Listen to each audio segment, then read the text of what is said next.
Welcome, my fellow brothers, on Reward Hammer.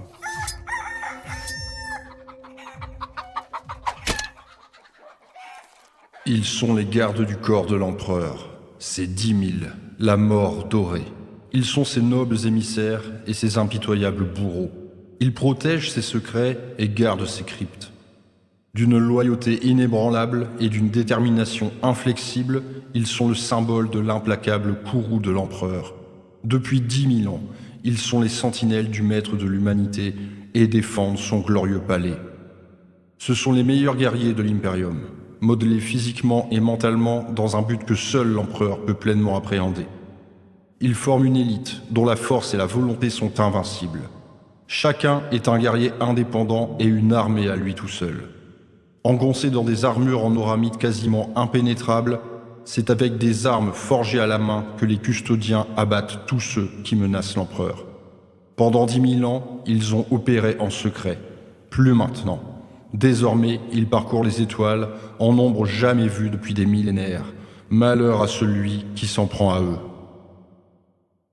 Salut à tous les amis, salut à tous et bienvenue sur Rural Hammer, le podcast du Wargame à l'ancienne et du Warhammer bien de chez nous. Vous l'aurez compris, après cette petite introduction, aujourd'hui nous parlons de l'Adeptus Custodes. L'Adeptus Custodes, l'élite de l'élite, la garde personnelle de l'empereur, les meilleurs guerriers de l'Imperium. Et nous allons commencer à parler un petit peu de lore. Car le lore Custodes est assez particulier dans la mesure où il est assez récent. Les Custodes sont une faction donc de figurines jouables relativement récente. Il n'y a même pas 10 ans au compteur, il me semble. Et donc, le lore va provenir en grande partie de tout le background qui a été écrit après coup. Donc, on va retrouver de solides éléments du lore Custodes dans toute la saga de l'hérésie d'Horus. Donc on leur a quelque part donné ce background assez précieux. Dans les anciens écrits relatant l'hérésie d'Horus, la Custodes n'était pas vraiment abordée, mais au fil des romans, nous les avons vus apparaître, souvent par poignées, c'est-à-dire dans beaucoup de récits de l'hérésie d'Horus, vous avez une petite poignée, voire un seul guerrier de l'Adeptus Custodes qui aura un rôle assez déterminant.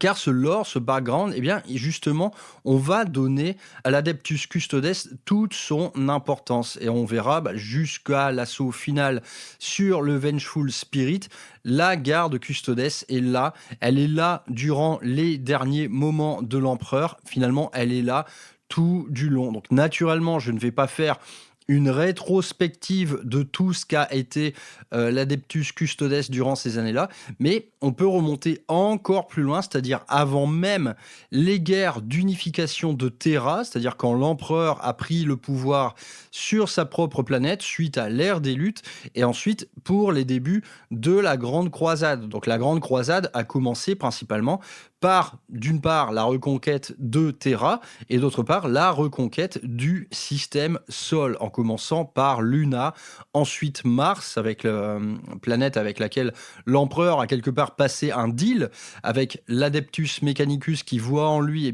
l'incarnation de son omni-messie. Les Custodes ont toujours été là, tant et si bien que l'origine de la création de cette garde personnelle est absolument inconnue de tous. Elle fait appel aux plus profondes sciences génétiques que l'empereur a mises en œuvre et nul ne sait de quand ça date et quelque part, nul ne sait également quelles sont exactement les technologies employées. La création d'un garde Custodes va infiniment plus loin que la création qui, elle, est purement génétique d'un Space Marine. On parle d'un degré de modification physique et d'endoctrinement qui va bien au-delà de ceux adoptés par l'Adeptus Astartes. La création d'un garde custodien prend plusieurs décennies et fait appel à des technologies absolument inimaginables, donc que l'empereur a légué au sein même du palais impérial, mais dont finalement personne ne connaît réellement les tenants et les aboutissants. On est vraiment dans le Moyen-Âge technologique le plus obscur. Et donc, les disciples de l'empereur connaissent finalement le déroulé des opérations, mais sans savoir exactement à quelle forme de technologie l'ensemble fait appel. Et question importante, comment sont recrutés les gardes custodiens, donc, dont naturellement très peu ne survivent au processus? Eh bien, cette élite est principalement recrutée dans la haute noblesse de Terra. Donc, ce sont bien tout simplement les fils de Bourges, hein. On va dire ça comme ça, parce que avoir un membre de sa famille propulsé dans les arcanes génétiques de l'Adeptus Custodes est un gage de prestige dans les grandes familles de Terra. Les membres de l'Adeptus Terra ont tous un petit cousin qui est devenu garde custodien. Donc voilà, il y a un peu cette marque de prestige familiale des hautes maisons nobles de Terra. Cela dit, depuis que les custodiens ont repris la voie des étoiles, eh bien, ils s'accordent le luxe de pouvoir, de temps en temps, recruter directement sur d'autres planètes. Donc, au fil des rencontres, eh bien, ils vont rencontrer des gars tout à fait susceptibles d'intégrer leur rang. Mais ça, on parlera de ça plus tard. Donc la création d'un custodes, une fois ces décennies de modifications arcaniques de l'humain, quelque part, une fois que ça s'est accompli, qu'est-ce que ça donne?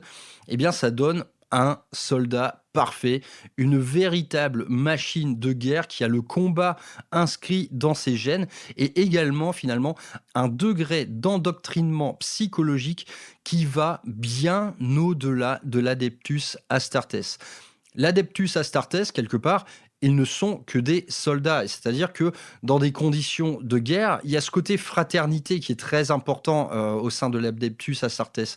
Ils combattent aux côtés de leurs frères de combat, développent des relations particulières avec eux et font preuve d'une solide amitié, une amitié de frères d'armes. Eh bien ça, concernant les gardes custodiens, c'est un peu une donnée floue. C'est-à-dire qu'ils ne se témoignent que très très peu de sentiments. C'est quelque chose qu'on note au fil des récits, c'est que par exemple, à un moment, Constantin Valdor retrouve son hoste de custodien qui a été diminué de 3/4, hein, et il a perdu des dizaines d'hommes. Le mec, il ne témoigne absolument aucune émotion.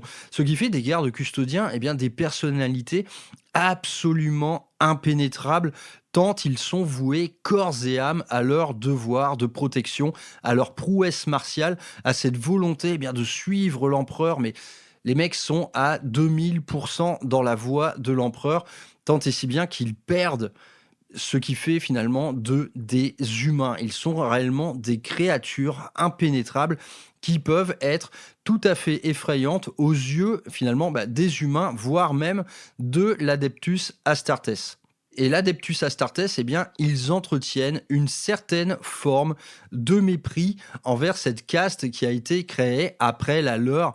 L'Astartes est un peu la version AliExpress du custodien. L'Astartes est une denrée un petit peu jetable, on va dire que ça comme ça, hein. L'empereur a créé l'Astartes réellement pour que l'ennemi ploie sous le nombre de ses légions.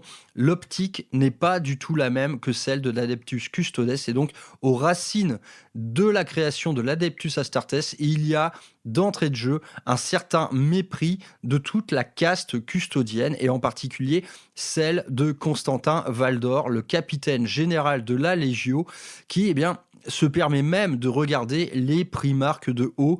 Constantin Valdor est probablement le seul soldat capable d'atteindre les prouesses martiales d'un primarque. Et donc, le mec, il peut se permettre de bitcher ses frères primarques Astartes. Donc, on parle quand même d'un gars qui en a dans le pantalon. Constantin Valdor, c'est un personnage absolument phénoménal en termes de prouesses guerrières, en termes de valeur, en termes de déploiement héroïque, de compétences. On est vraiment sur le haut du panier. C'est un des fils de l'empereur les plus incroyables. Et donc cette Legio Custodes, créée de manière complètement obscure, elle suit l'empereur à la lettre, elle l'accompagne dans tous ses déplacements durant la Grande Croisade, elle est 100% dédiée à sa propre protection. Mais eh bien, l'Adeptus Custodes va faire face à cette défaite absolument horrible pour eux, absolument insupportable, intenable. Eh bien, c'est la quasi-mort de l'empereur finalement. L'empereur est relégué au rang de cadavre sur trône. C'est un roi cadavre sur son trône qui le maintient en vie au prix d'un sacrifice absolument effroyable. C'est un millier d'âmes quotidiennes de Psyker brûlent pour le maintenir en vie, et c'est également l'Adeptus Custodes qui supervise ce processus-là, encore un processus arcanique et psychique qui fait corps avec le trône d'or et dont les technologies sont perdues depuis longtemps. Mais en gros, voilà, vous mettez un petit Psyker au four, ça permet à l'empereur de vivre quelques minutes de plus. Du coup, faut garder le rythme, quoi. Faut vraiment garder le rythme. C'est un véritable barbecue dans la salle du Trône d'Or. Et de ce fait, depuis la quasi-mort de l'empereur, la Legio Custodes va être assignée à d'autres rôles, et ce sera principalement un rôle de veille. Ils vont devenir les gardiens du roi cadavre sur son trône et vont être affectés à plusieurs types de missions. Il y aura des missions purement de gardiennage, c'est-à-dire qu'il y a des sentinelles custodiennes tout le long de la salle du trône en permanence. Donc c'est le poste de veilleur, qui sont d'ailleurs jouables, les fameux wardens. Ce sont les veilleurs custodiens. C'est un véritable prestige pour eux d'être assignés à cette fonction. Ils vont rester debout dans la salle de l'empereur pendant des années et des années. Donc c'est un rôle un peu passager dans la Legio Custodes. Tout le monde s'y colle, reste quelques années dans la salle du Trône d'Or avant d'être réaffecté ailleurs. Il y a également des postes de gardiens dans les cryptes du palais impérial, les cryptes qui regorgent de galeries entières de prisons où sont enfermés des horreurs sans nom, des démons majeurs, des demi-dieux. Il y a également une galerie de reliques toutes plus effroyables les unes que les autres. Donc ces gardiens vont également veiller sur l'infrastructure du palais impérial pour garantir le maintien de son intégrité, le maintien de sa sécurité. Et également, d'autres gardes custodiens sont affectés à des rôles de surveillance, voire d'espionnage. Ils supervisent le fonctionnement du palais impérial et ont des yeux partout. Ce sont des sentinelles qui veillent sur le bon déroulement des opérations. C'est-à-dire que dès qu'il y a un vaisseau un peu suspect qui pénètre dans l'orbite de Terra, du système Sol, vous pouvez être sûr qu'il y a un garde custodien qui a des yeux rivés là-dessus. Donc ce rôle un peu de sentinelle, de veilleur, quelque part, sont souvent désignés pour les soldats de l'Adeptus Custodes les plus anciens. Car un Custodes peut vivre des millénaires, mais il ressent également les effets de la vieillesse et de son propre aveu lorsqu'il sent venir en lui une fatigue physique, quand il sent que ses prouesses martiales ne sont plus ce qu'elles ont été, il va demander sa réaffectation à des postes plus administratifs, donc des postes de surveillance, de veille, etc. Donc voilà, la Legio Custodes a plusieurs rôles qui sont excessivement significatifs. Et vous me direz, qu'est-ce qu'ils ont foutu ces custodiens durant 10 000 années, car quelqu'un va venir les réveiller, et ce quelqu'un, c'est Roboute Guilliman. Roboute Guilliman va leur dire « Bon, ça suffit les gars, vous avez assez veillé, là, voilà. Surveiller les cryptes et tout, c'est mignon, faire le piqué dans la salle du Trône d'Or, c'est mignon, vous êtes mignons comme tout, avec vos belles armures, mais j'ai besoin de vous pour faire la guerre. » Et donc, Guilliman va recruter l'Adeptus Custodes et va la remettre sur le sentier de la guerre, au sein principalement de la croisade Indomitus. Et ces custodiens, après 10 000 ans quelque part de souffrance, la souffrance qu'ils portent en eux d'avoir vu l'empereur échouer, néanmoins il a réussi à trucider Horus, mais le prix à payer a été immense, et pour la Legio Custodes, ce prix à payer, c'est celui de l'échec. Et donc pendant 10 000 ans, ils sont restés un peu prostrés sur eux-mêmes au sein même du palais impérial. Qu'est-ce qu'ils ont foutu tout ce temps? Donc, hormis le devoir de veille sur tout ce que je vous ai raconté, donc à la fois les cryptes, l'administration du palais de Terra, qu'est-ce qu'ils ont fait? Eh bien, les custodes font également un petit peu de sport et organisent même des sessions de chasse, comme ils l'appellent. Ces sessions de chasse au sein même des galeries du palais impérial, eh bien, c'est un peu leur hobby à eux. C'est que on va lâcher un custodien dans les tréfonds du palais impérial et il va se donner pour mission eh bien, d'atteindre le trône d'or pour assassiner l'empereur. Et tout le reste de Lost Custodes va se mettre en travers de son chemin. Donc voilà, c'est leur petit sport à eux, c'est mettre au défi quelque part leur intelligence, leur prouesse martiale, et historiquement, cette petite chasse, eh bien, elle date du temps où le premier primarque retrouvé, qui est Alpharius. Alpharius est le premier primarque retrouvé. Tout le monde pense que c'est Horus, mais non, c'est Alpharius qui a grandi, donc qui a été retrouvé dès l'âge d'enfant sur Terra. Et eh bien, Alpharius va grandir seul. Son père ne va pas vraiment s'occuper de lui au sein même du palais. Et un jour, ce petit Alpharius, il se dit: tiens, mais je vais trucider mon père. Donc il se met comme ça pour mission de progresser au sein même du palais impérial jusqu'à atteindre l'empereur. Et en fait, il y parvient. Il déjoue absolument tous les traquenards de l'Adeptus Custodes. Il en tue même plusieurs avec ses petites mains d'enfant, c'est-à-dire le niveau du mec quand même. Et il finit par atteindre l'empereur qui revenait de mission. Et en dernier rempart, eh bien, Constantin Valdor barre la route aux jeunes primarques. L'Adeptus Custodes a été témoin de ça. Ils se sont dit: ok, notre dispositif quelque part est pénétrable, eh bien, on va faire en sorte de le mettre à l'épreuve, ce dispositif.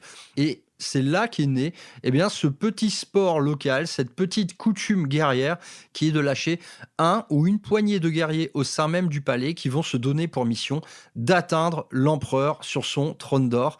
Voilà, c'est leur petit sport local, c'est sympa comme tout, mais vous me direz, eh bien, pendant 10 000 ans, il a bien fallu qu'ils s'occupent, ces petits gardes custodiens. Et donc, Robot de Guilliman les remet sur le sentier de la guerre et va faire également appel eh bien, à la sororité silencieuse, que l'on connaît également sous le nom Sœurs du Silence, appelée aussi eh bien, le pâle fléau, les sans-âme, les dames du néant, les filles de l'abysse, etc. Et ces Sœurs du Silence qui font désormais bien partie intégrante de l'Adeptus Custodes, c'est-à-dire qu'elles sont jouables en termes de figurines, c'est quelque part des alliés, mais qui figurent au sein même du codex.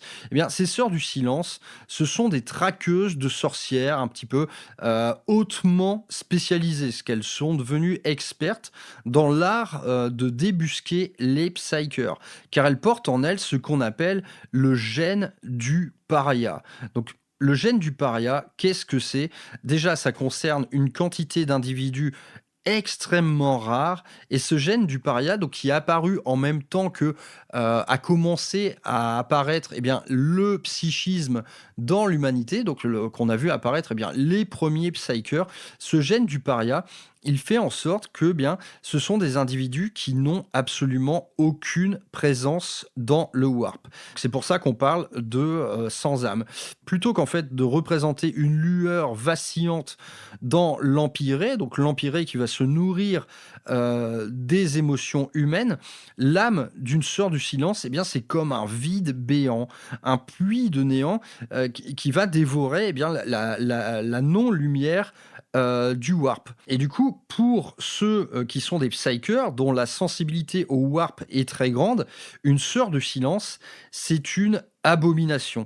Et la simple présence eh bien, d'une de ces sœurs va drainer absolument toutes ses forces. Et donc le psyker va perdre du coup son lien avec le warp et ses pouvoirs vont se dissiper. Et donc, ces Sœurs du Silence, pendant très longtemps, ont été mises au banc de l'humanité. Elles accompagnaient déjà l'Adeptus Custodes durant l'hérésie d'Horus. Et donc, ces Sœurs du Silence, ça en fait une arme de guerre antipsychique absolument redoutable. Ce sont, comme je l'ai dit, des abominations. À la vue d'un psyker, c'est fini pour lui en fait. Le Psyker perd absolument toute connexion avec le Warp et ressent un malaise indicible en présence de ces petites frangines. Et même l'humanité, finalement, l'humanité normale, en présence des Sœurs du Silence, elle ressent quelque chose d'assez innommable. Déjà, physiquement, une Sœur du Silence, c'est quelque chose de trouble. Sa réalité physique est complètement trouble, c'est-à-dire qu'on les voit à peine. Elles ne sont qu'une ombre, on ne les voit pas se déplacer, et en termes psychiques, on ressent un malaise indicible en leur présence, et ce malaise, il est même ressenti parmi les primarques. À plusieurs reprises dans les écrits, on voit des primarques. Finalement, ils se rendent compte au dernier moment qu'il y a une Sœur du Silence à côté d'eux et ils ont l'impression un peu d'avoir l'esprit dans un étau. C'est vraiment ça, c'est vraiment le malaise indicible des Sœurs du Silence et nous en parlerons plus tard. Ces Sœurs du Silence, en termes de règles, on a bien du mal à trouver finalement ce qu'est leur puissance parce qu'on parle vraiment de guerrières archi puissantes. Elles sont endoctrinées au même titre que l'Adeptus Custodes et ce sont des guerrières redoutables. Ce sont des chasseuses de démons, des chasseuses de sorcières et que ce soit au tir ou au corps à corps, elles font preuve de prouesse martiale absolument phénoménale. Et ça, on aura bien du mal à le retrouver un peu plus tard lorsque nous aborderons les règles. Voilà pour l'organisation de ce qu'est la Légio. Et cette Légio Custodes repart sur les sentiers de la guerre. Elle repart dans les étoiles à bord de vaisseaux absolument magnifiques et elle joue finalement le rôle d'accompagnateur, c'est-à-dire que sur toutes les flottes de la croisade Indomitus, il y a toujours un host custodien. Un host, c'est l'équivalent d'une compagnie de Space Marine quelque part. Donc, on va retrouver en termes de lore et également en termes de règles plusieurs hosts différents. Donc, on parle par exemple des élus de l'empereur, l'host effroyable, la garde solaire, etc. Ce sont des hosts qui, sur le champ de bataille, vont être assignés à plusieurs rôles différents. Donc, en termes de lore, ce sont soit du défensif, soit de l'agressif. Il y a des hosts spécialisés en tir, d'autres en corps à corps, etc. Donc en V9, même en V8, nous avions accès finalement à ces choix d'hosts différents. Désormais en V10, les choses se sont beaucoup simplifiées et il faudra attendre, je pense, le prochain codex qui devrait sortir assez éminemment, je pense, au printemps-été, pour retrouver différents détachements qui illustrent les différents degrés de spécialisation des hosts custodiens. On va maintenant commencer à parler des règles et donc en l'état actuel, nous devons nous cantonner à l'index. Donc l'index Custodes qui est sorti en même temps que la V10 et qui nous propose des règles de détachement extrêmement simplifiées. Donc le détachement qui s'appelle pour l'instant Shield Host qui va remettre en valeur l'adoption d'une posture martiale particulière concernant la garde custodienne. Donc une posture martiale, c'est quoi ? C'est quelque chose qui pour l'instant ne concerne que le combat au corps à corps, ce qui fait que en début de phase de combat, vous aurez le choix entre 3 postures martiales. On retrouve des postures martiales assez historiques comme la Captaris, la Dakatarai ou la Rendax. Et ces postures martiales vont vous permettre une adaptabilité. Bref, vous avez compris, on adopte un style de combat particulier en fonction de ce qui nous fait face. Donc ça, en termes de règles, ça va vous permettre d'avoir accès soit aux Lethal Hits, donc qui vont vous permettre de combattre des adversaires bien plus gros que vous, avec des fortes endurances. Le Sustain Hits, qui va vous permettre d'affronter des ennemis plus nombreux que vous en nombre. Et d'autre part, la Captaris, qui est une posture martiale plus défensive, qui va donner un -1 hit à votre adversaire. Donc ça, typiquement, c'est la posture martiale que l'on va choisir lorsqu'on subit plusieurs charges au sein du même tour. Donc cette règle de faction, elle est très forte parce que ça vous permet de faire face à absolument n'importe quoi. Que vous vous fassiez charger par un démon majeur, par un blindé lourd, par une horde d'infanterie, vous pouvez faire face à tous les types de situations. Donc c'est extrêmement fort, Il y a rien de plus à en dire, on peut s'adapter à n'importe quoi. Quoi qu'il y ait en face de nous, on va savoir y répondre. Et donc la deuxième règle, donc la règle d'armée, cette fois, eh bien, c'est le simple fait que vous allez bénéficier d'un Feel No Pain à 4 contre tout ce qui est blessure mortelle et Devastating Wounds. Donc ça également, c'est un briseur de statistiques devant l'éternel et l'ennemi eh bien, va y réfléchir par 2 fois, si vous voulez, avant de faire un petit stratagème tank choc ou tout autre dispositif comme des grenades, un lancer de grenades qui va appeler à faire des blessures mortelles. Vous allez en annuler la moitié. Donc, l'Adeptus Custodes, naturellement, est une armée extrêmement tanky. Eh bien, vous avez en plus une seconde couche de protection contre les mortels et les Devastating Wounds. Donc, également, cette règle, eh bien, c'est Golden Host, c'est Custodes. Il n'y a personne d'autre dans le jeu qui n'a ça. Nous, on l'a et on en profite. Donc pour la suite, on va essayer de faire assez vite concernant les règles de cet index, car de toute manière, elles ont vocation à être remplacées dans pas longtemps. Donc faisons un petit tour du côté des améliorations. Vous avez une petite amélioration qui s'appelle Unstoppable Destroyer qui va vous permettre de faire un petit peu de mortel une fois que vous finissez un mouvement de charge et de provoquer des tests de Battle Shock. Pourquoi pas? C'est loin d'être le meilleur. Vous avez ensuite le Inspirational Exemplar. Donc ça, c'est un tout petite amélioration qui coûte 10 points et qui va vous servir à parvenir à 2000 lorsque vous finissez à 1990 par exemple. Là, idem. Vous améliorez votre caractéristique de leadership, donc elle sera ramenée à 5, et vous allez pouvoir également annuler des tests de Battle Shock manqués autour de vous. Donc à la manière par exemple d'un Chaplain Space Marine. C'est pratique, c'est très situationnel. Là encore, c'est pas le meilleur d'entre tous. Vous avez ensuite Vade Blade qui va vous ajouter des attaques. Ça va vous ajouter 2 attaques et une fois par partie, au début d'une phase de commandement, vous allez tripler l'objectif contrôle du porteur. Donc tripler un objectif contrôle, c'est absolument énorme. Pourquoi pas, encore une fois, mais on n'est pas non plus dans quelque chose d'extrêmement impactant. Et on garde le dernier, celui-là, pour le coup, il est très impactant, Ceaseless Hunter, qui va rendre capable votre unité, donc menée par ce personnage, de tirer et de déclarer une charge lors d'un tour où elle a battu en retraite. Et également, une fois par partie, lorsqu'un ennemi finit un mouvement à moins de 9 pouces de vous, ça va vous donner accès à un mouvement de 6 pouces gratuitement. Donc cette amélioration qui coûte 30 points, parce que là on est sur quelque chose d'absolument très impactant, elle est mortelle. Battre en retraite, tirer, charger avec une unité de custo, c'est absolument décisif. Et idem, ce petit mouvement bonus qui va vous permettre soit de refuser une charge à l'ennemi, soit de vous approcher encore plus de ses lignes. C'est très très balèze et on verra, ça combotte à merveille avec les habiletés du champion des lames. Du côté des stratagèmes, on a pas mal de stratagèmes très sympas en termes de custodes.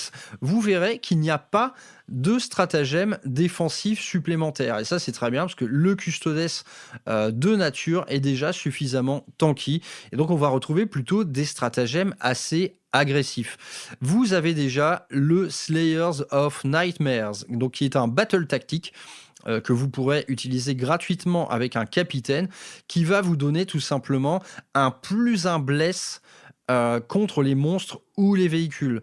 Donc là, on commence à voir que, si vous vous retrouvez aux prises avec une grosse créature, un gros tank, un gros monstre, peu importe, vous pourrez avoir le Lethal Hits que vous allez choisir en posture martiale, donc le martial kata Lethal Hits, et en plus de ça, vous aurez un +1 bless éventuellement gratuitement grâce à l'adjonction d'un capitaine, donc c'est absolument énorme. Deuxième battle tactique, Avenge de Fallen, donc également un stratagème que l'on déploie à la phase de combat. Eh bien, c'est Avenge the Fallen, comme son nom l'indique, il va vous permettre de rendre plus létale une unité diminuée. On va ajouter une attaque à tout le monde dès lors qu'elle a perdu au moins un membre, donc une unité qui a perdu au moins un membre, et si cette unité se retrouve à la moitié de son effectif ou en dessous de la moitié, on va lui en ajouter 2. Donc c'est assez méchant. Là, évidemment, on garde en tête que l'effectif de départ, donc que l'on joue 4 ou 5 custodiens par exemple, a son importance. C'est que pour avoir un +2 attaque, eh bien, il vous restera que 2 bonhommes. Donc c'est situationnel, mais en cas de vrai coup dur, en cas d'unité diminuée, eh bien, qui est encore aux prises avec quelque chose de costaud, ce sera tout à fait confort d'avoir +2 attaques par survivant et des attaques qui pourront également bénéficier d'un sustain hit. Donc on commence à voir que eh bien, une poignée de custodiens, donc 2 gardes accompagnés d'un QG par exemple, eh bien, seront quand même capables de développer un nombre d'attaques absolument sidérant. Troisième stratagème, Unwavering Sentinels. Unwavering. Donc cette fois, c'est un Epic Deed, donc vous n'aurez pas accès à ce stratagème gratuitement. Eh bien, là, ça coûte 2 points de commandement et ça vous donne un Fight First. Alors, ce stratagème est devenu quelque part la terreur des champs de bataille. C'est que quand vous affrontez l'Adeptus Custodes, quand l'ennemi custodien a toujours de côté 2 PC, eh bien ça, vous vous dites, ok, le mec, si je le charge, il va complètement me détruire la charge. Donc là, c'est vraiment une arme psychologique. C'est que vous avez 2 PC en stock, l'adversaire, s'il vous charge, vous lui brisez sa charge. Franchement, quoi qu'il emploie pour vous charger, le Fight First en Custodes, c'est dévastateur. Donc ce stratagème-là est réellement excessivement méchant. Quelle que soit l'unité sur laquelle vous allez l'utiliser, ça va briser la charge de l'adversaire. Donc là, j'ai envie de dire, ça fait partie intégrante du gameplay custodien.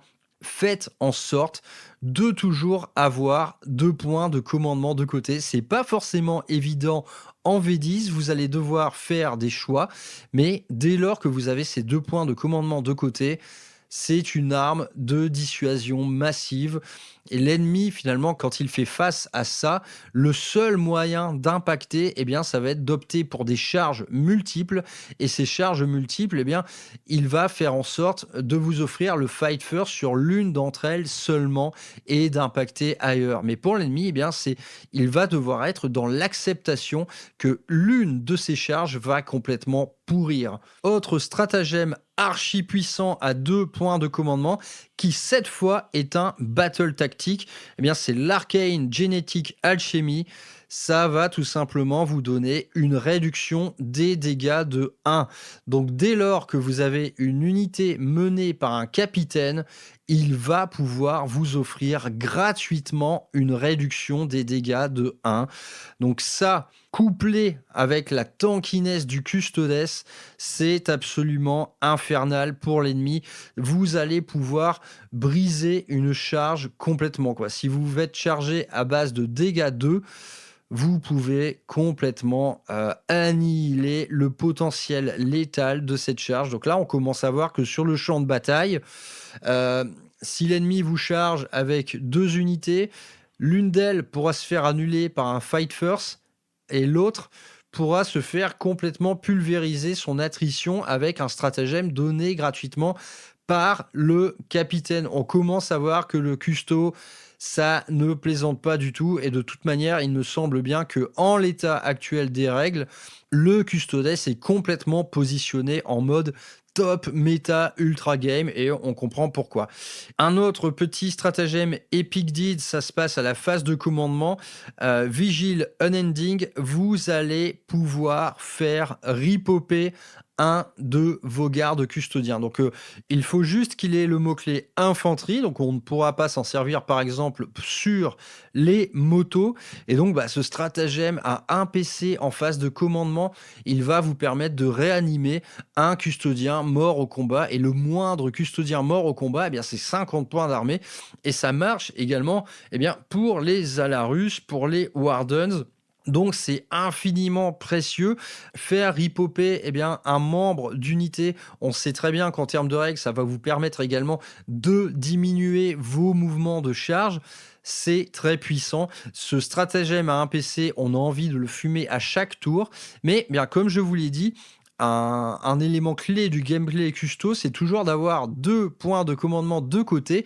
Il va falloir un petit peu ronger votre frein en matière de réanimation des troupes si vous voulez toujours avoir de côté ces 2 PC. Et dernier petit stratagème, Sworn Guardians, qui va être tout simplement pour un PC, un sticky objective. Ça, c'est précieux. On joue une armée d'élite, il n'y a pas beaucoup de monde. Et dès lors que vous avez besoin, donc imaginons que vous avez une troupe de custodiens sur un objet, cette troupe, vous allez en avoir besoin pour aller faire de l'attrition ailleurs, par exemple d'aller réussir une charge pour impacter quelqu'un qui se balade un peu trop près. Vous vous barrez de l'objet, mais cet objet sera encore à vous. Donc sticky objective. Là encore, ça coûte un PC et il faut le placer pour que ça vaille le coup. Mais ça vous donne toutes les armes nécessaires pour avoir un control map de qualité, même lorsque vous avez peu d'unités. Donc, à la lecture de ces règles, on se rend compte d'une chose, c'est l'Adeptus Custodes, c'est très balèze. Les stratagèmes sont très impactants, du moins pour 2 d'entre eux qui sont réellement hyper puissants.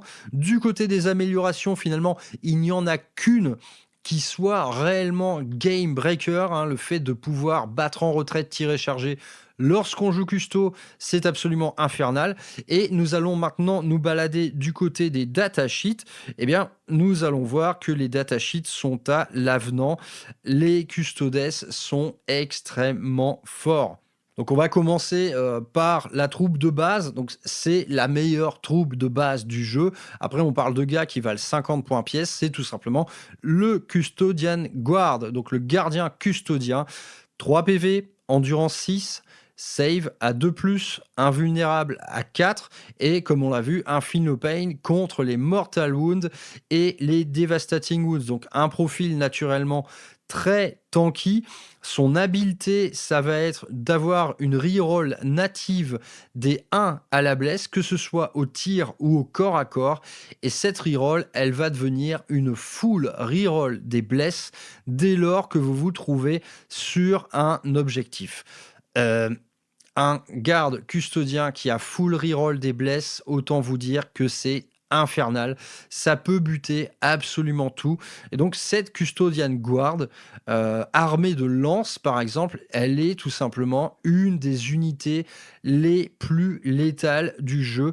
Et au sein d'une faction Custodes, ça va être votre unité la plus puissante de manière offensive. Elle peut dérouiller absolument n'importe quoi.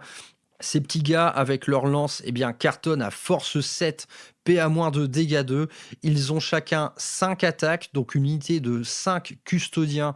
C'est une ribambelle de 25 attaques qui vont pouvoir profiter du Lethal Hits, du Sustain Hits, d'un +1 bless en stratagème avec une reroll bless sur un objet. Cette unité de garde peut dérouiller absolument tout ce qui se présente devant elle. Vous avez accès à une petite variante avec les épées boucliers, donc les épéistes custodiens, qui ont un potentiel de létalité moindre parce qu'eux, ils vont frapper uniquement à dégâts 1. Par contre, le bouclier leur offre 4 points de vie. Et 4 points de vie, c'est énorme. Admettons que vous vous faites saturer la tronche à coup de dégâts 3, donc par exemple des armes tau, des armes nécron extrêmement fortes, vous vous faites saturer la gueule à dégâts 3, un garde avec une épée, il va vous falloir 2 touches réussies pour en faire tomber un seul. Donc c'est un briseur de statistiques, ce custodien à 4 points de vie. Et donc, on peut imaginer faire des unités mixtes de lance et d'épée, tout simplement pour augmenter encore la tankiness de cette unité-là. Et du côté du tir, donc tout le monde dit à chaque fois, les custodiens, ça ne tire pas. Mais là, j'ai envie de dire, pour des trucs qui tirent pas, moi je trouve que ça tire très bien. Parce qu'une lance, c'est quand même 2 attaques à force 4, PA-1, dégâts 2, et elle a le mot-clé assaut. Et donc, moi, quand je joue custodes, mes premiers moves, c'est tout simplement de faire advance tout le monde. Tout le monde peut quand même tirer. Et 2 attaques par tête, ça fait quand même des unités de 5 qui vont vous délivrer 10 tirs de dégâts 2. Ce n'est pas rien. Et en plus de ça, une habilité supplémentaire des gardes custo, ça va être une fois par partie, vous pouvez tirer 2 fois. Donc voilà, une fois par partie, admettons, c'est vous qui commencez, vous faites une advance, vos gars vont faire 20 tirs de dégâts 2 avec une reroll des 1 à la bless et une full reroll bless si vous avez réussi tôt dans la partie à vous emparer d'un objet.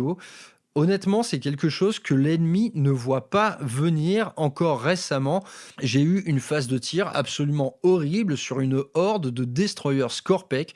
L'ennemi ne s'attendait pas à ce que je sois autant efficace au tir avec du custodien. Donc cette unité, vraiment, elle est golden et nous le verrons plus tard, lorsqu'on lui met un personnage au cul, ça devient absolument tétanisant de puissance. Donc voilà, cette datasheet, le garde custodien, c'est absolument énorme. Et nous allons passer maintenant à la variante des veilleurs, donc les custodian wardens. Donc ces custodian wardens, ils sont encore plus élites. Ils ont un potentiel moins agressif car ils perdent la reroll des blesses. Sans déconner, un garde custodien tout nu, c'est quand même très puissant, même sans reroll des blesses. Mais en fait, cette unité-là, elle va avoir pour vocation de tanker encore davantage. Quand elle sera leadée, donc, et vous allez toujours la faire leader, cette unité de Wardens, tant qu'elle est leadée, dès qu'une force supérieure à votre endurance de 6 s'en prend à vous, vous mettez un -1 bless, que ce soit au tir ou au corps à corps. Donc l'ennemi, à moins vraiment de vous tirer dessus avec des canons laser, l'ennemi, vous ne lui offrez que des jets de bless compliqués. Dans la plupart des cas, au mieux, il ne vous blessera que sur du 4. Donc on renforce encore le potentiel de tanking des custos. Et comme si ça ne suffisait pas, une fois par bataille, vous allez pouvoir faire péter un Feel No Pain à 4. Mais cette fois, pas seulement contre les Mortals ou les Devastating Wounds, sur absolument tout. Un Feel No Pain à 4, un -1 bless, une endu 6, une invue à 4, une save à 2.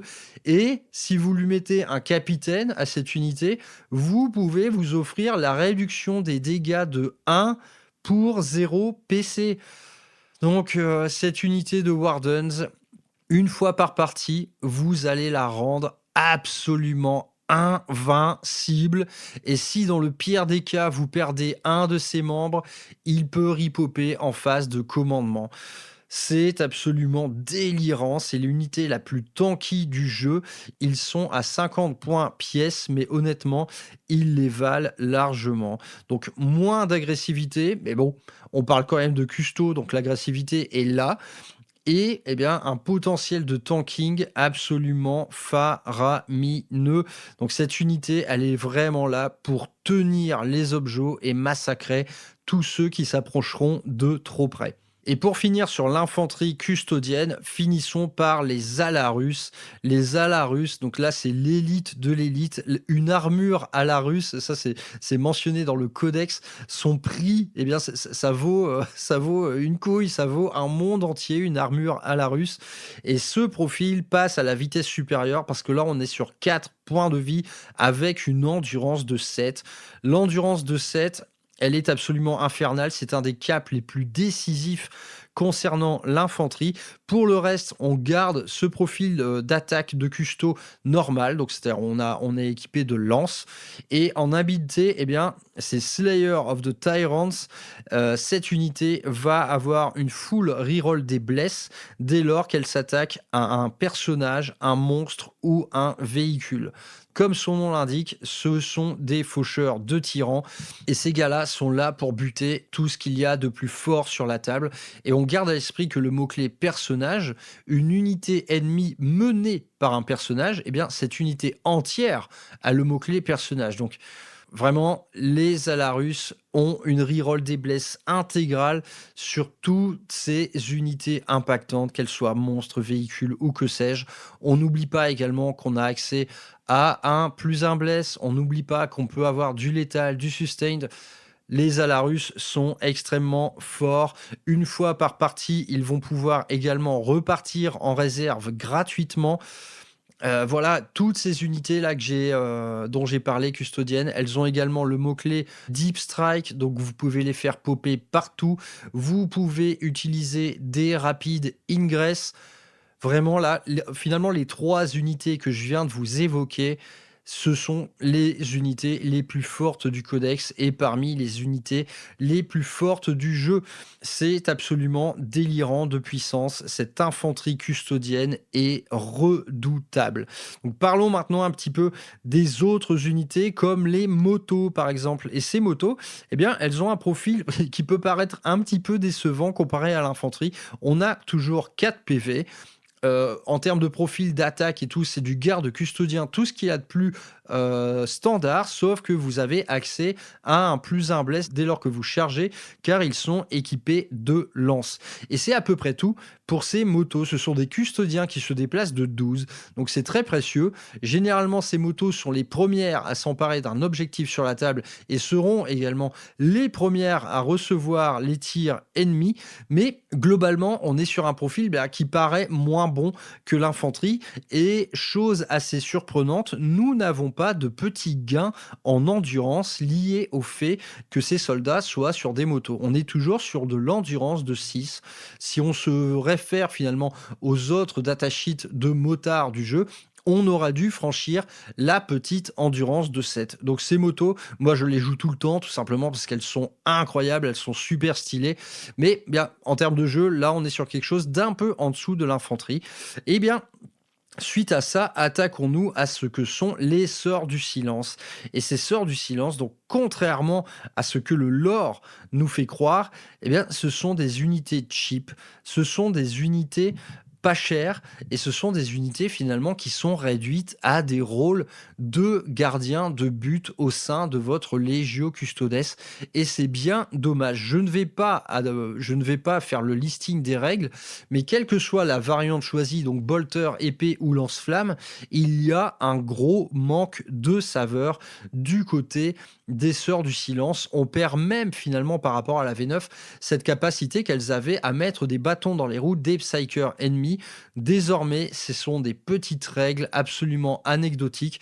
Après, je comprends qu'en termes de jeu, la Legio Custodes ait besoin de troupes pas chères pour faire des objectifs, pour garder notre zone de déploiement, etc. Mais eh bien, de mon point de vue, c'est quand même dommage qu'on ne retrouve pas sur la table ce qu'est la véritable puissance de la sororité du silence. Et moi, si je devais écrire des règles à leur sujet, je les rendrais probablement plus fortes en points, mais au minimum, il faudrait qu'elles aient le lone opérative, car ces unités, nous ne les voyons pas. Leurs mouvements, nous ne les voyons pas. Elles ne sont que des ombres sur le champ de bataille. Donc le mot-clé discrétion, le mot-clé lone opérative serait de très bon goût pour ces unités-là. Nous attendrons de voir ce que donne le codex. Du côté des personnages, eh bien, je suis obligé de parler du Shield Captain, donc le capitaine de Legio Custodes, qui a été traduit malencontreusement par Capitaine Rempart en français. Ok, ouais, Capitaine Rempart, bon, Capitaine Château, Lieutenant Pavillon, c'est complètement con. Néanmoins, ce capitaine, vous allez en jouer, ça c'est clair et net. vous allez en jouer car ce gars-là, donc il a un profil de custodes normal, sauf qu'il a plus d'attaques, il a plus 2 attaques. Et ce mec, il va vous permettre de choisir non pas une, mais 2 postures de combat martial kata. C'est-à-dire qu'on va pouvoir cumuler par exemple létal et sustain hit. Donc c'est quelque chose que j'ai joué assez souvent. Une unité de garde custodien qui cumule létal, sustain, reroll bless, avec éventuellement un +1 bless contre les monstres et les véhicules, c'est absolument infernal. C'est une véritable tempête de lance énergétique qui va s'abattre sur l'ennemi. Et donc ce capitaine vous offre également le petit stratagème battle tactique gratuitement. Parmi ces stratagèmes battle tactique, il y a une réduction de 1. C'est absolument énorme. Donc le capitaine renforce encore la puissance custodienne pour en faire quelque chose d'infernal. Et autre QG qui est un peu une star des champs de bataille actuellement, c'est le champion des lames. Donc un champion des lames qui a un profil un petit peu d'assassin car il peut gagner, il a 3 postures d'agressivité différentes grâce à son épée. Il va pouvoir gagner le mot-clé précision pour buter les personnages ennemis. Il va pouvoir faire une énorme douche de saturation en passant à 9 attaques dégâts 1 et également un profil encore plus agressif qui va gagner le mot-clé Devastating Wounds. Donc ce champion des lames, il vous permet de relancer vos jets d'advance et de charge et il vous permet d'avoir accès à l'héroïque intervention pour 0 PC. Et une fois par partie, il vous donne l'advance et charge. Donc ce champion des lames, il rend votre unité de wardens ou de garde custodien extrêmement mobile. Et si vous lui donnez en plus la petite amélioration qui vous permet de désengager et de recharger, le mec est absolument infernal. Il advance et charge, il bat en retraite et charge. Vous pouvez traverser le champ de bataille dans son intégralité. C'est absolument phénoménal. Donc voilà, j'arrête là ce petit tour des unités custodiennes. Il y en a beaucoup d'autres, mais je pense que, surtout du côté de Forge World, ces unités méritent sans doute une émission à part entière, donc nous en parlerons plus tard. Donc qu'est-ce que ça donne une armée custodienne ? Eh bien, c'est tout simplement redoutable.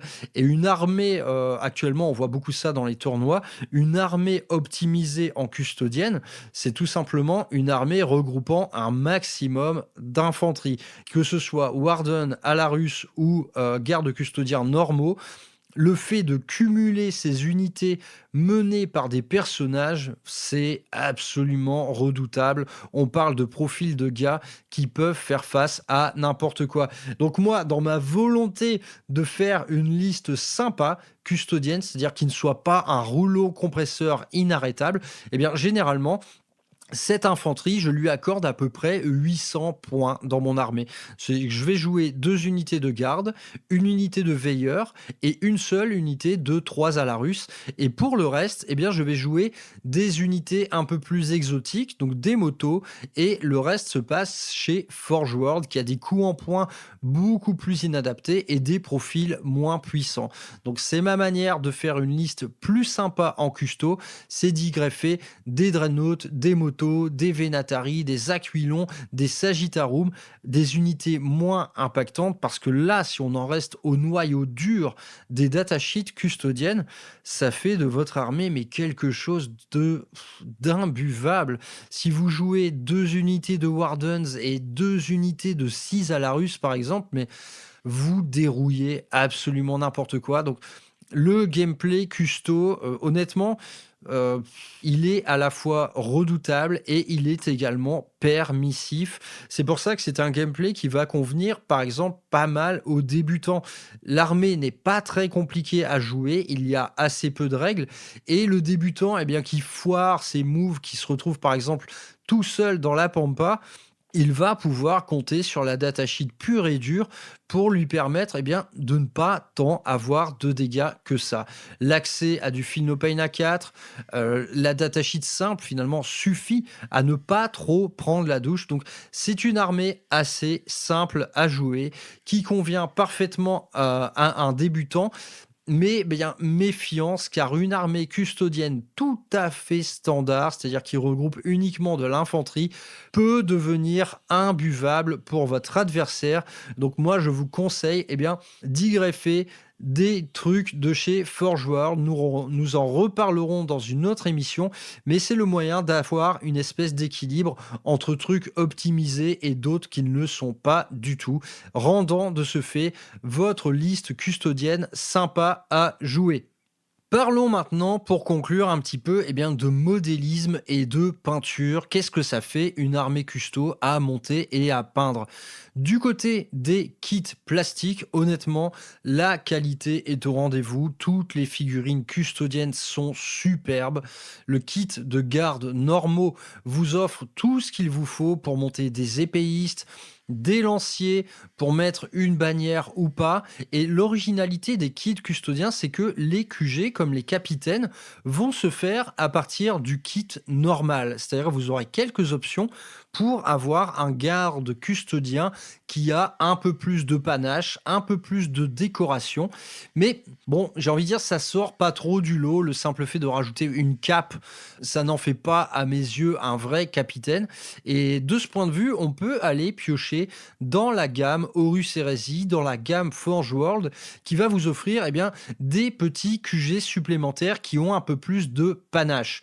Donc pourquoi pas? Vous avez également ce personnage mythique qu'est Trajan Valoris. Ah, c'est vrai, je n'en ai pas parlé dans les règles, mais Trajan Valoris a un profil absolument exceptionnel, car lui, le Fight First, il l'a dans ses habiletés. Donc vous aurez un Fight First absolument gratuit. Il peut passer à un profil d'attrition absolument phénoménal. Bref, Trajan Valoris est dans la lignée de tout ce que je vous ai raconté avant. C'est une putain de brute. Donc Trajan Valoris, la figurine est incroyable. Elle est massive comme tout. Vous avez également les motos qui sont superbes et le kit de Sœur du Silence que j'adore également. Moi personnellement, j'en ai 3. Je joue 3 unités de Sœur du Silence. Même si ça n'est pas vraiment impactant sur une table, j'aime bien les avoir à mes côtés, mes petites frangines. De temps en temps, ça fait quelques surprises. Mais bref, en termes de modélisme, l'armée Custodes vous offre quelque chose de très haute qualité. On a vu également popper un nouveau capitaine qui devrait sortir bientôt. Il est pas mal, sans plus. Ça permet d'apporter un petit peu de variété, mais bon, la gamme Custodes, si on en reste naturellement au plastique Citadel Miniatures, n'est pas très fournie, mais vous permet néanmoins d'assembler une armée assez rapidement, car il s'agit tout simplement d'armées peu populeuses. Donc ça, idem pour un débutant. Au-delà du gameplay assez simple à appréhender, c'est également une armée qui va demander moins d'efforts, qu'il soit financier ou d'ordre du modélisme. Donc une armée custo, c'est facile. Une petite patrol box et quelques unités séparément en boîte. Si vous avez également eu la chance d'avoir une petite Battle Force de Noël ou ce genre de boîte pléthorique, avoir 2000 points de custo, honnêtement, c'est très vite fait. Et du côté des conversions, il n'y a pas 36 choses à faire. On va retrouver finalement des conversions qui seront plus à mettre du côté de la gamme Forge World. Quelques petits changements de casque sont parfois de bon goût. Mettre un maximum de têtes nues également à vos custos va leur permettre d'avoir un peu plus de personnalité. Mais globalement, on est sur du prêt à l'emploi. À l'issue des kits plastiques, vous avez tout ce qu'il vous faut pour varier un maximum les poses. C'est très chouette. Nous parlons de toute manière de figurines relativement récentes. Et du côté de la peinture, qu'est-ce que ça donne? Ça donne naturellement qu'on va se concentrer sur la peinture métallique. Et donc là, quelle que soit la forme que vous lui donnez, donc que ce soit au pinceau ou à l'aéro, la gamme Custo est naturellement un client de premier choix pour bosser ces peintures métalliques. Donc ça peut être quelque chose de très simple également pour le débutant, car quelques coups de pinceau pour une couche de base en Retributor Gold par exemple, l'application d'un lavis comme le Reichland et éventuellement un brossage à sec très très prudent parce que les figurines sont vraiment pétées de détails. Un petit brossage à sec un petit peu plus argenté vous offre déjà un custodien qui a une belle armure dorée. C'est très simple à peindre. Reste néanmoins beaucoup de détails, que ce soit les drapés, les petits joyaux, les petits, les yeux également, les armes. Donc tout ça va vous permettre de bosser un petit peu votre précision. Et donc cette source de lumière que sont les joyaux, les lames énergétiques, les yeux, eh bien ça va être l'occasion de trancher un maximum avec votre peinture métallique. Donc moi par exemple, mes custos, toutes les sources de lumière sont roses. J'ai fait ce pari de mettre du rose sur du custo et ça rend, à mon sens, très bon. On est sur du rose très fluo, très acide et bien quelque part très agressif également. Et pour le peintre un peu plus expérimenté, donc qui va par exemple travailler à l'aéro, eh bien la peinture métallique va être l'occasion de bosser un petit peu les ajouts de teinte.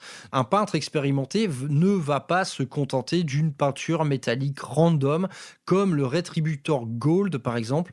Il va pouvoir aller piocher dans la gamme métallique de Valero ou de chez Scale 75 par exemple, qui vous donne accès à de l'or bien plus teinté, bien plus travaillé. Donc par exemple chez Scale 75, on a le Dwarven Gold que j'ai utilisé pour mes custos, qui est l'or le plus jaune du marché, honnêtement. On a vraiment l'impression d'un jaune soleil. C'est superbe. Et ensuite, eh bien, nous allons pouvoir l'éclaircir d'une part avec un petit pré-ombrage avec un or plus clair. Et d'autre part, on va également pouvoir bosser les ajouts de teinte, par exemple avec les encres ou les peintures contrastes. Et là, tout est possible.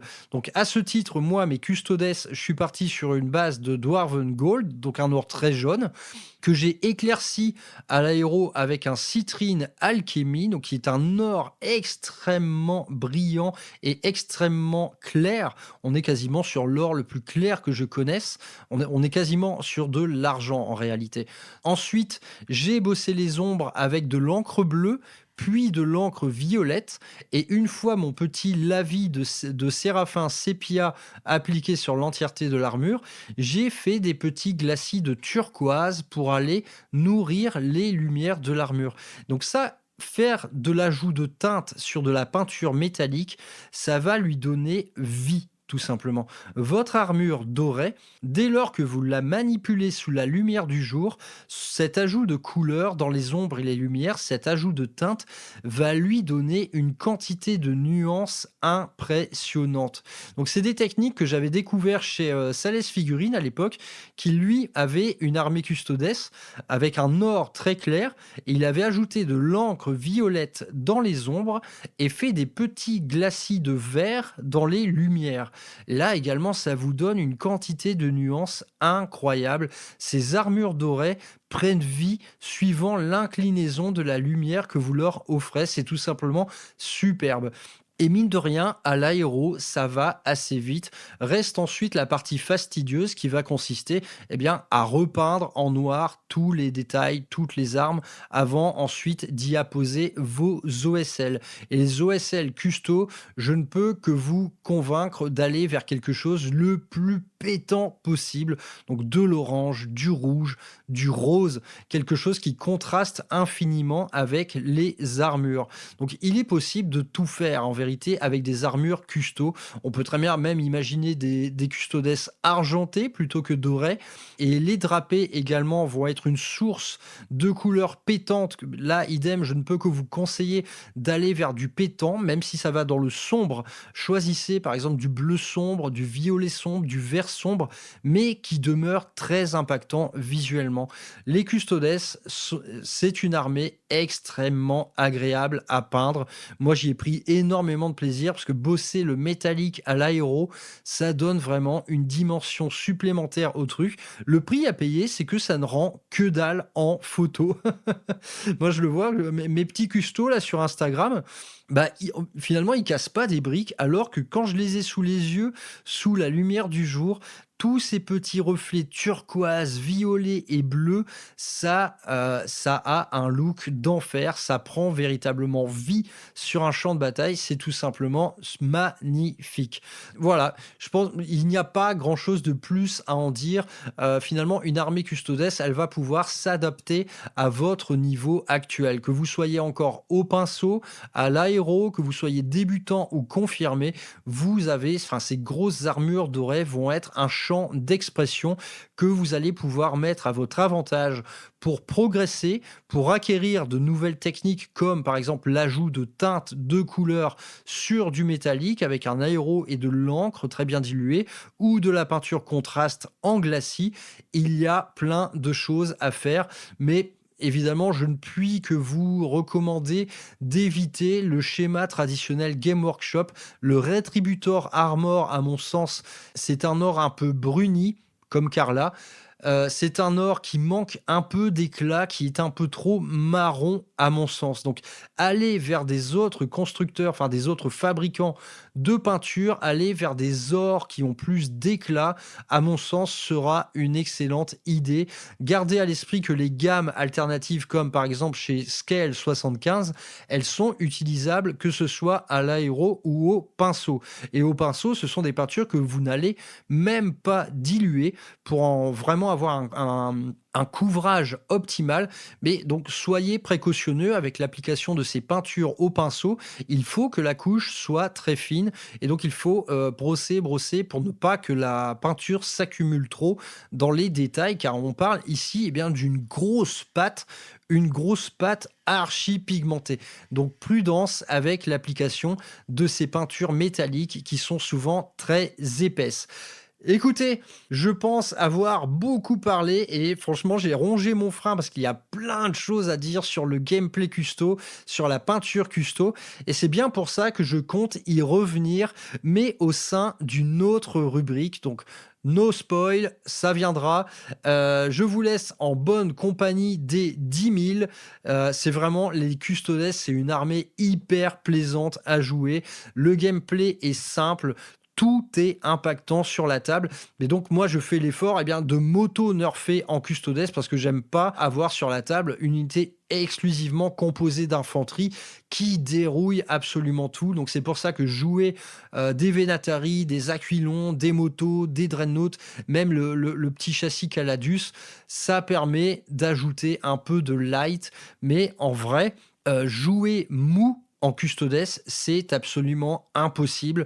Même si on prend les trucs les moins optimisés du monde du côté de chez Forge World, ça reste des unités qui ne rigolent pas. Donc moi, mes custos, clairement, je les sors lorsque j'affronte du sérieux. Et c'est là qu'on y trouve quelque part un petit peu de plaisir. C'est, par exemple, il n'y a pas longtemps, j'ai fait une très bonne partie contre une liste Adeptas Sororitas qui plaisantait pas. Bah, moi, j'ai offert à mon adversaire une liste custo un petit peu nerfé et quelque part on atteint un équilibre qui est tout à fait viable. Donc il y a moyen de jouer sympa en custo, mais ça a un prix. Donc ne jouez pas trop d'infanterie s'il vous plaît, c'est absolument délirant. Après, si vous allez en tournoi pour marquer un maximum de points, ouais, ne jouez que ça, ne jouez que de l'infanterie, vous allez rouler sur absolument tout le monde. Je vous laisse. Je vous dis à plus tard sur Rural Hammer. C'était un plaisir pour moi de vous parler de ces custodiens dont j'ai bientôt fini mon armée. Il me reste plus grand chose à peindre pour avoir à peu près 3500 points. Ça va très vite en points le custo, hein. Et on apprécie cette faction pour ça. Ce sont des projets relativement rapides comparés à d'autres factions. On adore. J'adore les custos. Ils sont overstylés, ce sont les meilleurs guerriers de l'Imperium et c'est vraiment un vrai plaisir sur toute la ligne. À plus tard les gars, portez-vous bien et à bientôt sur Rural Hammer. Ciao.